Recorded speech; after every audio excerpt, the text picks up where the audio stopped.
I don't think they're going to do it in the budget. I think there's too much going on at the moment with the mining and with the GST rise, and they have to back down at some stage, because John Key said we want to be, what's his words, we want to be a fast follower in this area. That's right, and at the moment the position they've put us in is that we're going to be a leader. Whether or not you agree with that we should be a leader, that's not what the government said, so there's going to have to be some change in policy. I don't think it's going to come in the budget. No, but Rodney Hyde certainly had a lot of fire in his belly when he was speaking to Waikato Federated Farmers on this issue last week. Yeah. So the government is coming under a lot of pressure from both outside and from inside Parliament on this. Might not a quick solution like Ian's suggesting be the answer? I don't think they'll listen to Rodney Hyde. They don't have to. No. Sorry. So, what do you think, Ian, in terms of the other pressures that are out there? Federated Farmers have been very strong in their criticism of the ETS, but there's a general acceptance amongst a lot of the general public that New Zealand needs to be playing its part in this area. Oh, there's no doubt that New Zealand needs to be seen externally to be sustainable. The brand we sell our products out under is the 100% pure, clean, green, and therefore part of that is having a sustainable strategy behind it. So we can't afford not to have an ETS or some form of structure that enables us to be seen to be sustainable, but whether the structure as proposed at the moment is the right structure, and I would probably suggest it isn't the right structure given the steps Australia and other countries are taking at the moment. So we might see about 3 backdowns going on at the same time here, Ellen. ETS, mining, and with Tuhoi with the settlement suggestions. It's hard to know how much of a backdown that may or may not have been, and without actually being in the room and hearing what was said, and then immediately sort of isolating everyone and saying, well, what did you understand by what was said? I don't know how much of a back down that is. I mean, John Key does seem to have a tendency towards being a little bit glib and going, yeah, we can work with this, almost to put people at ease before discussions. But I wonder maybe whether he needs to think about how that's taken, and if people think that means that their policies are going to get through, he might need to adjust how he puts things. We'll be watching him closely in the future. We will.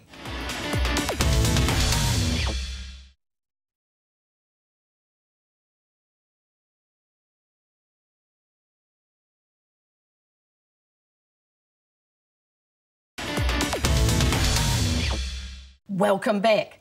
Time now for You Said It. Comment on agricultural issues that deserve more time. Now, co-management plans for the Waikato River. Federated Farmers are up in arms about this. What's your view, Ian? I think there's a real need for a management plan on the water in the Waikato River. We've seen droughts in the Waikato in 2 of the last 3 growing seasons. And like Canterbury and other regions around the country, water is our liquid gold. It's a real valuable asset that we've got, and we need to manage that properly, and unfortunately there's going to be a cost associated with that. And so co-management plans aren't the way to go in terms of getting all parties involved? Well, the view of our firm is that we really need to have a national policy on water management, and it needs to be a consistent policy across the country. So we support what the government's done down in Canterbury, and we'd like to see some sort of similar initiative up in the Waikato region. Because the government does have work of this type well underway, doesn't it, Ellen? Is it just taking too long in terms of some of these fractious debates along the way, particularly as we've seen in Canterbury? Yeah, it seems to be. They need to get something nationwide going and work from there, I think. Co-management's difficult. I mean, what place is there for elected representatives of the people, the stakeholders in the water with co-management? I mean, like, farmers are one of the major users of water, drawing from it and emitting and stuff, so they need to have some say there as well. That's Federated Farmers' big objection, I believe. Ian, Federated Farmers are also very strong on the whole principle of water storage. That's a very important tenet, isn't it, of any national policy? Absolutely, and we reckon the government should be looking to bring some sort of public-private partnership initiative through in next week's budget in the area of water storage, so we can actually get the schemes off the drawing board and into construction.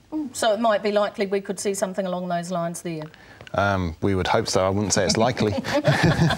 We'll keep our fingers crossed.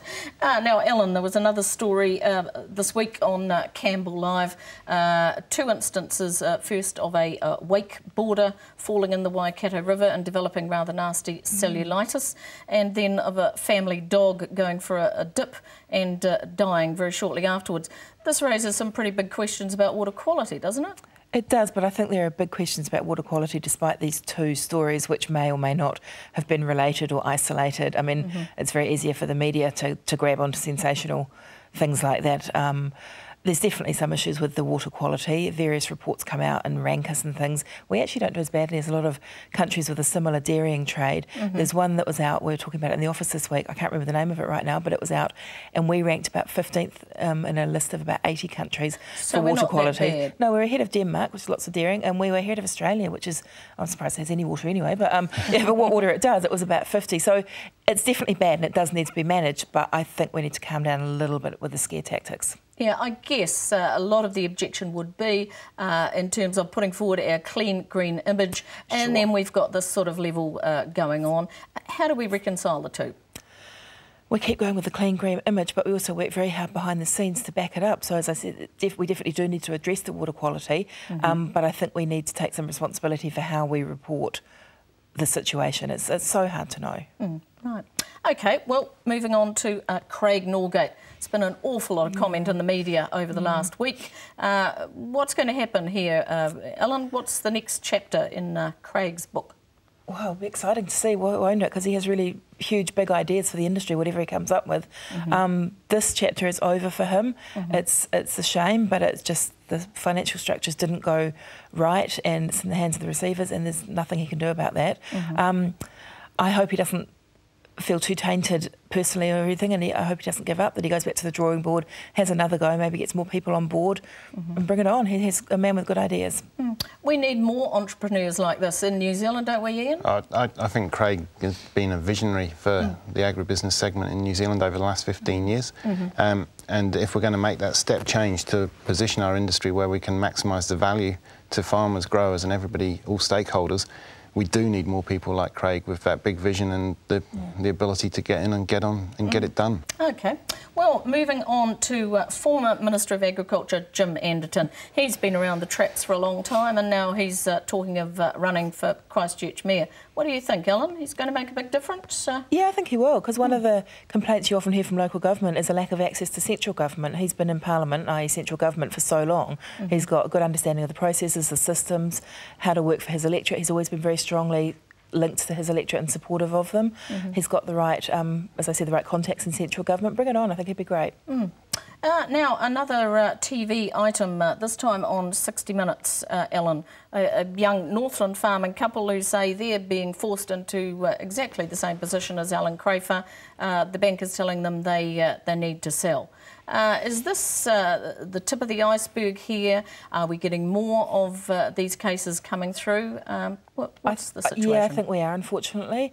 It's sad. There's two sides to it. I think banks need to be severely snacked on the wrists or stronger for encouraging people to lend to levels that are going to be unsustainable. Interest rates are only going to rise from here, so it's going to get harder for people. That said, the people that have taken the loans did sign on the line, you know, and it's like any deal you get into, if you can't meet your obligations, you're going to have to pay the consequences. So I think it's a sad situation, and but I still think the banks are mainly to blame. Right, what do you think, Ian, particularly with the spectre of perhaps Chinese ownership over some of New Zealand farmland? Well, to date, I think the banks have been remarkably restrained in their behaviour in relation to putting farms into receivership or forcing sales. And I think they still have a view, as we see it, to continue to do that and manage the debt levels down. But it's interesting now because when you look at the Chinese own potential investment, and we're now hearing investment interest out of Singapore and Switzerland and the UK and a whole heap of other countries, the value they place on our land is probably quite different to the value that we locally place on it, because they're buying land that gives them access to fresh water and a brand that the product come off that land is sustainable. The value that has in an international market, you know, changes the whole perspective of what they may be prepared for land. And the banks are going to have to think very carefully about whether they stick with the incumbent farmers or look at these investors with new dynamics. Do you think there's likely to be a change of attitude amongst the banks as some of these issues are teased out more and the general public gets more involved in the debate? The conversations we've had have said the bank's strategy is very much to continue to grow in the agribusiness segment, and we see no reason that's not the case. I don't see a change of strategy, but I do see them much more focusing on the cash flow that a farming business generates rather than the fact they're going to bank on a land investment. Do you agree with that, Yeah, Dylan? absolutely. There's not going to be any change in strategy. As you said, you know, it's a good sector for the banks. They're a business.